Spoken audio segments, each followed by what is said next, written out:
Hello and welcome to my YouTube channel pre exam training. दोस्तों, practice set 9 लेकर हम आपके सामने आए हैं। बहुत अच्छे सवाल कराए जाएंगे। चाहे आप किसी भी कंपटीशन एग्ज़ाम की तैयारी कर रहे हैं, सबके लिए इम्पोर्टेंट है। ज़रूर देखिएगा पूरा वीडियो। अभी देखिए, CDPO का एग्ज़ाम डेट भी आ गया है, जो कि 6/2/2022 को है। सबको ज्ञात हो जाना चाहिए। जो लोग भी फॉर्म भरे हैं CDPO का, ज़रूर तैयारी में लगे रहें बहुत अच्छे से। और BPSC 67 का भी एग्ज़ाम डेट 23 जनवरी 2022 दिया गया है, संभावित बताया गया है BPSC द्वारा। आप लोग तैयारी मत छोड़िए, तैयारी में लगे रहिए। जो AAO की भी तैयारी कर रहे हैं, वो लोग भी तैयारी में रहें। उनका भी बहुत जल्द एग्ज़ाम डेट आने वाला है। आइए देखें आज का प्रैक्टिस सेट 9 का पहला सवाल। बहुत अच्छे सवाल हैं, पूरा वीडियो ज़रूर देखिएगा। लाइक ज़रूर बनता है दोस्तों, और जो लोग नए हैं चैनल को सब्सक्राइब कर लीजिएगा। रामविलास सिंह फॉरवर्ड ब्लॉक के एक सक्रिय सदस्य थे। जिला कौन से जिले के थे? जमशेदपुर के, दरभंगा के, पटना के या मुंगेर के में से?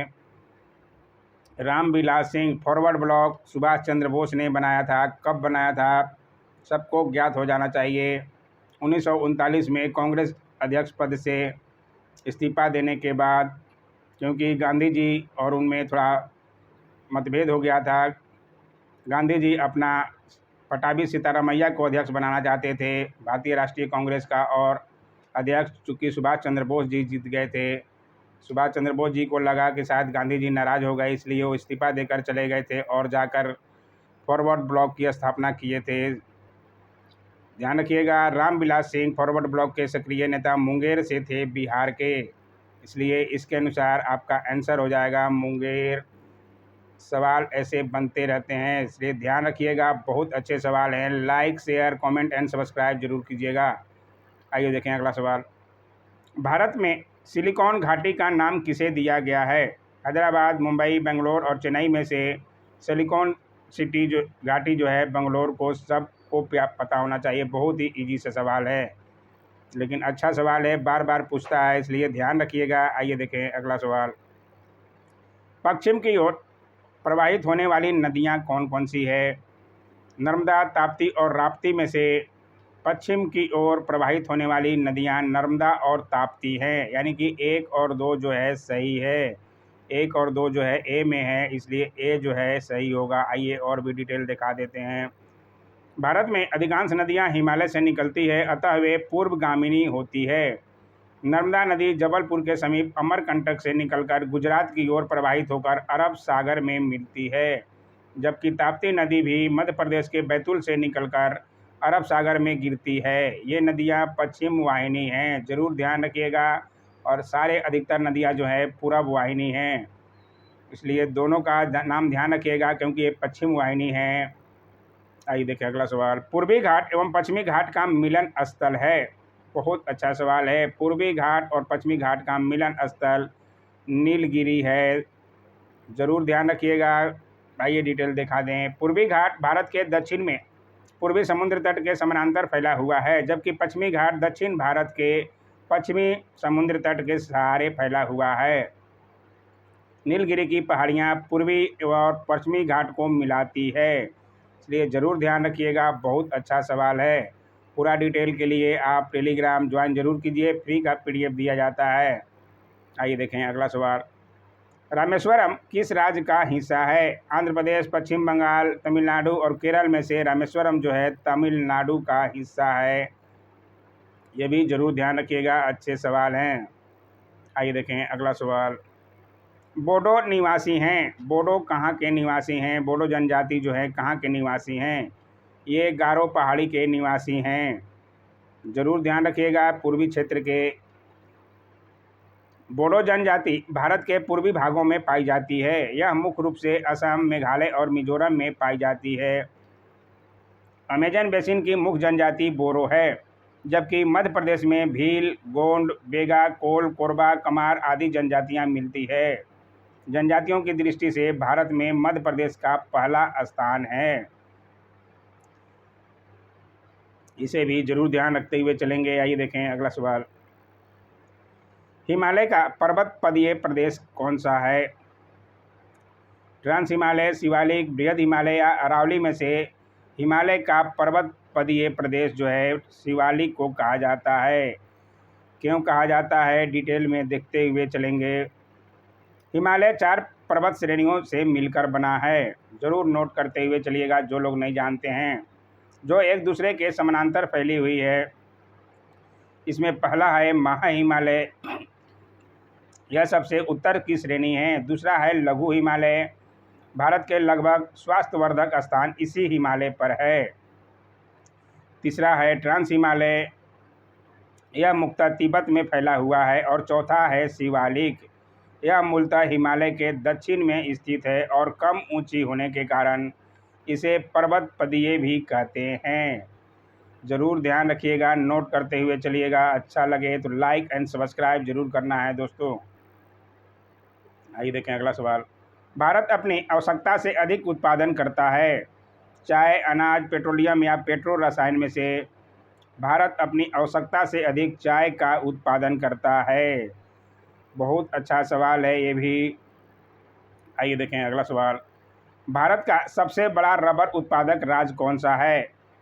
आंध्र प्रदेश, कर्नाटक, गुजरात और तमिलनाडु में से भारत का सबसे बड़ा रबर उत्पादक राज्य इसमें दिया नहीं है, क्योंकि केरल है सबसे बड़ा रबर उत्पादक राज्य, इसलिए ऑप्शन जो है ई जाएगा।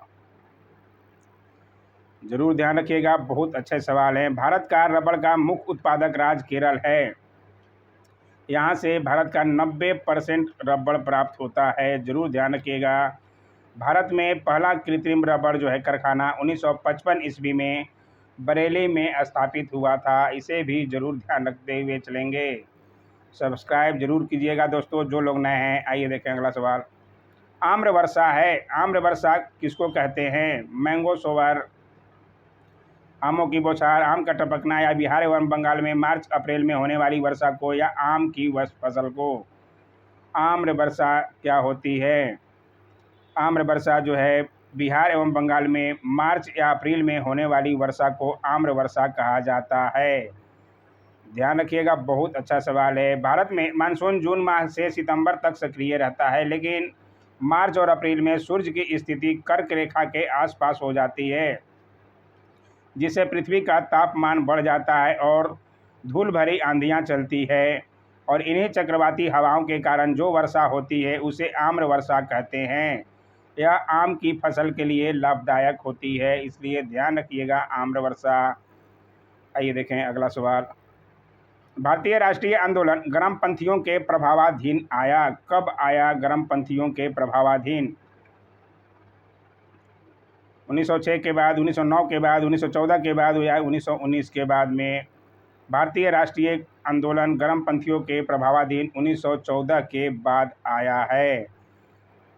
क्यों आया है, आइए डिटेल में दिखा देते हैं। प्रारंभ में कांग्रेस में दादा भाई नौरोजी, गोपाल कृष्ण गोखले और फिरोज शाह मेहता जैसे नरम विचारधारा वाले लोग थे। तिलक के आने के बाद गर्मपंथी विचारधारा का प्रभाव बढ़ा, लेकिन 1907 ईस्वी में कांग्रेस का विभाजन हो गया। एनी बेसेंट के प्रयास से 1914 ईस्वी तक यह पुनः एक हो गया और उसके बाद इस पर गर्मपंथियों का बोलबाला हो गया। पूरी बातों को समझते हुए चलेंगे। हालांकि बाल गंगाधर तिलक कभी भी भारतीय राष्ट्रीय कांग्रेस के अध्यक्ष नहीं रहे हैं, ये भी ध्यान रखिएगा, सवाल बनता है। भारतीय राष्ट्रीय सेना आईएनए की स्थापना किस वर्ष में हुई है? 1940, 1941, 1942 और 1943 में से भारतीय राष्ट्रीय सेना की स्थापना 1943 ईस्वी में हुई है, सुभाष चंद्र बोस जी के द्वारा। लेकिन आइए डिटेल दिखा दें। इंडियन नेशनल आर्मी अर्थात आज़ाद हिंद फौज की स्थापना सिंगापुर में 1943 ईस्वी में सुभाष चंद्र बोस ने किया था। आज़ाद हिंद सेना के गठन का श्रेय कैप्टन मोहन सिंह को मिलता है। ये सवाल भी बनता है, जो अंग्रेज़ों की सेना में एक अफसर थे। ध्यान रखिएगा। बाकी स्थापना जो है सुभाष चंद्र बोस के द्वारा हुई थी 1943 में। भारतीय राष्ट्रीय कांग्रेस के संस्थापक थे।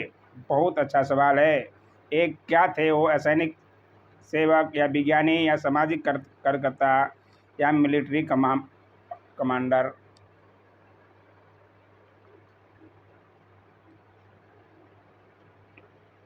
भारतीय राष्ट्रीय कांग्रेस के संस्थापक एओ ह्यूम थे। जरूर ध्यान रखिएगा, सवाल बार बार बनता है। वो एक असैनिक सेवक थे। ध्यान रखिएगा, आइए डिटेल में भी दिखा दें, बहुत ज़रूरी है क्योंकि यहाँ से सवाल बार बार बनता है। एओ ह्यूम चूँकि एक सिविल सेवक थे, अतः इसकी स्थापना के लिए एक असैनिक प्रयास कहा जाता है। ह्यूम 1881 ईस्वी में मैडम ब्लावत्स्की के प्रभाव में आए, किंतु बाद में उनसे अलग हो गए। 1885 में डफरिन के कहने पर ह्यूम ने भारतीय नेताओं को मिलाकर भारतीय राष्ट्रीय कांग्रेस को जन्म दिया और इसके प्रथम महासचिव बने। ज़रूर ध्यान रखिएगा। आइए देखें अगला सवाल। भगत सिंह, राजगुरु और सुखदेव को फांसी दी गई। मार्च में फांसी दी गई 1931 ईस्वी में। सबको ध्यान होना चाहिए, बहुत अच्छा सवाल है ये। 23 मार्च 1931 को, डेट जरूर ध्यान रखिएगा। भगत सिंह, राजगुरु और सुखदेव को फांसी 23 मार्च 1931 ईस्वी को ही। यह फांसी लाहौर षड्यंत्र केस के कारण दी गई। इन सभी पर अनेक षड्यंत्रों में शामिल होने का आरोप था, किंतु लाहौर षड्यंत्र का मुकदमा इन पर चलाकर फांसी दी गई। ये सवाल भी बनता है, जरूर ध्यान रखते हुए चलेंगे। आइए देखें अगला सवाल।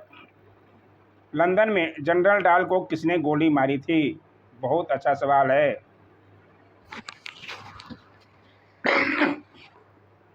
जनरल डायर कौन थे? जलियांवाला बाग में जो गोली चलाने का आदेश दिए थे जनरल डायर, उनको कौन मारे थे? उधम सिंह। 1940 में जाकर मारे थे उधम सिंह। ध्यान रखिएगा, उधम सिंह गदर आंदोलन का एक कार्यकर्ता और पंजाब का रहने वाला था। 1919 ईस्वी में जलियांवाला बाग का नरसंहार जनरल डायर ने किया था। उसी का बदला लेने के लिए उधम सिंह ने डायर की हत्या की और खुदीराम बोस ने किंग्सफोर्ड की हत्या का प्रयास किया था, किंतु गलती से कैनेडी की हत्या हो गई थी, बहुत बार बताया गया है। मदन लाल ढींगरा ने कर्नल वाइली की हत्या की थी। इन्हें भी जरूर ध्यान रखते हुए चलेंगे। सब्सक्राइब जरूर करेंगे दोस्तों जो लोग नए हैं। स्वराज पार्टी का गठन किसकी असफलता के बाद हुआ? सवाल बन चुका है बीपीएससी में। स्वराज पार्टी 1923 में आया था। किसकी असफलता के बाद? तो असहयोग आंदोलन उसके पहले चलाया जा रहा था। असहयोग आंदोलन को गांधी जी ने बंद कर दिया था चौरी चौरा कांड के कारण। उसके बाद जो है स्वराज पार्टी का गठन चित्तरंजन दास और मोतीलाल नेहरू ने किया था। सवाल बहुत बार बना है। जब असहयोग आंदोलन अपने चरम पर था, उसी समय चौरी चौरा नामक स्थान पर एक हिंसक कार्रवाई से नाराज होकर गांधी जी ने असहयोग आंदोलन वापस ले लिया। उसी के बाद अनेक नेता गांधी जी के इस कार्रवाई से नाराज हो उठे और मोतीलाल नेहरू तथा देशबंधु चित्तरंजन दास आदि नेताओं ने 1923 ईस्वी में कांग्रेस के अंदर ही कांग्रेस स्वराज पार्टी का गठन किया। जरूर ध्यान रखिएगा। आइए देखें अगला सवाल। आईएनए की स्थापना हुई बर्मा में, जापान में, सिंगापुर में या इंग्लैंड में? आईएनए आज़ाद हिंद फौज की स्थापना सिंगापुर में हुई थी, अभी ऊपर ही बताया, सुभाष चंद्र बोस जी के द्वारा। जरूर ध्यान रखिएगा। आइए देखें अगला सवाल। अखिल भारतीय खिलाफत सम्मेलन जो कि 1919 ईस्वी में हुआ, उसका अध्यक्ष किसे चुना गया था? महात्मा गांधी, जवाहरलाल नेहरू, शौकत अली या एस.सी. बोस में से? अखिल भारतीय खिलाफत सम्मेलन, इसके अध्यक्ष जो है महात्मा गांधी जी को बनाया गया था। सवाल ये भी बना है, जरूर ध्यान रखते हुए चलेंगे। पूरा डिटेल में भी देख लीजिए। खिलाफत आंदोलन टर्की के खलीफा के प्रश्न पर भारत में शुरू हुआ। मार्च 1919 में एक खिलाफत कमेटी का निर्माण किया गया। 21 सितंबर 1919 को ऑल इंडिया खिलाफत कांग्रेस की एक बैठक बुलाई गई। इसके अध्यक्ष गांधी जी बनाए गए। गांधी जी ने इस आंदोलन के दौरान घोषणा की कि यह हिंदू और मुसलमान एकता का स्वर्णिम अवसर है। जरूर ध्यान रखिएगा। खिलाफत आंदोलन किस लिए हुआ था? टर्की के खलीफा को हटा दिया गया था। अली बंधुओं ने गांधी जी से सहयोग मांगा था। 1908 ईस्वी में बाल गंगाधर तिलक को जेल हुई। कितने साल की जेल हुई? 6 वर्ष की जेल हुई थी। बहुत इजी और बहुत अच्छा सा सवाल है। बर्मा गए थे।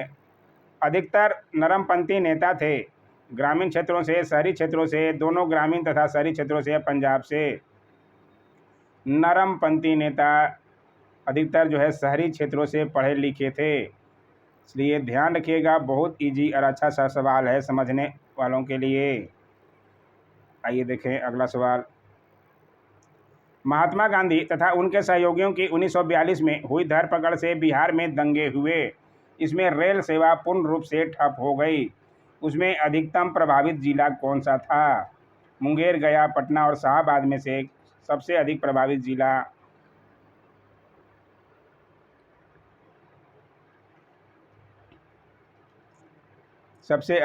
जिला पटना था। जरूर ध्यान रखिएगा, क्योंकि पटना में ही सचिवालय कांड भी उसी समय हुआ था 1942 में। गांधी जी को पकड़ा, उसके बाद राजेंद्र बाबू को भी पकड़ लिया था। बहुत बार बताया गया है, पूरा डिटेल दिया गया है। आराम से आप PDF डाउनलोड कीजिए, स्क्रीनशॉट ले लीजिए, या PDF के लिए टेलीग्राम ज्वाइन कीजिए, अच्छा रहेगा आपके लिए। उपन्यास दुर्गेश नंदिनी के लेखक हैं रविन्द्रनाथ टैगोर, तारकनाथ गंगोपाध्याय, स्वर्ण कुमारी या बंकिम चंद्र चटर्जी में से दुर्गेश नंदिनी के लेखक जो हैं बंकिम चंद्र चटर्जी जी थे। ध्यान रखिएगा। और इनकी क्या क्या है उपलब्धि सबको बताया जा चुका है। 1921 में घटित मोपला आंदोलन शाखा थी। किसकी शाखा थी मोपला आंदोलन?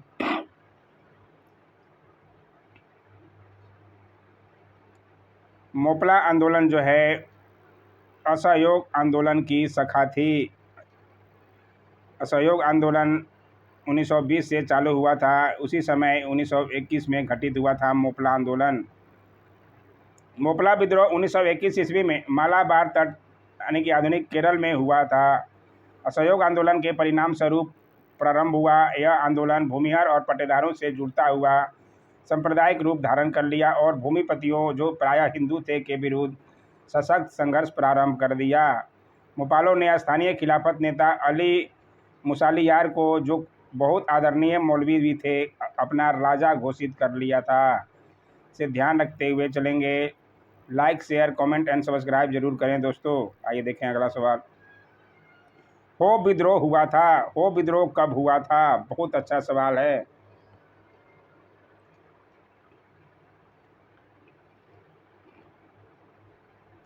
हो विद्रोह जो है 1820 से 21 के बीच के दौरान हुआ है।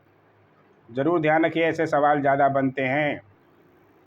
कई आर्थिक कारणों से छोटा नागपुर तथा सिंहभूम जिले के हो तथा मुंडा लोगों ने कंपनी के विरुद्ध 1820 से 21 ईस्वी के दौरान विद्रोह कर दिया। पुनः इन्होंने 1831 ईस्वी में कंपनी की सेना से टक्कर ली। यह प्रदेश 1837 ईस्वी तक उपद्रवग्रस्त रहा था। इसे भी जरूर ध्यान रखिएगा। आइए देखें आज का आखिरी सवाल। स्वामी दयानंद सरस्वती द्वारा स्थापित है। क्या स्थापित किए थे दयानंद सरस्वती जी? दयानंद सरस्वती जी आर्य समाज की स्थापना किए थे 1875 ईस्वी में। जरूर ध्यान रखिएगा, बहुत अच्छा सवाल है। सत्यार्थ प्रकाश के लेखक भी यही हैं। जरूर ध्यान रखिएगा, स्क्रीनशॉट ले लीजिए आराम से। बहुत अच्छे सवाल हैं, बार बार बनते रहते हैं। आज का वीडियो कैसा लगा जरूर बताइएगा। Don't forget to like, share, comment and subscribe my YouTube channel. Thanks for watching my YouTube channel.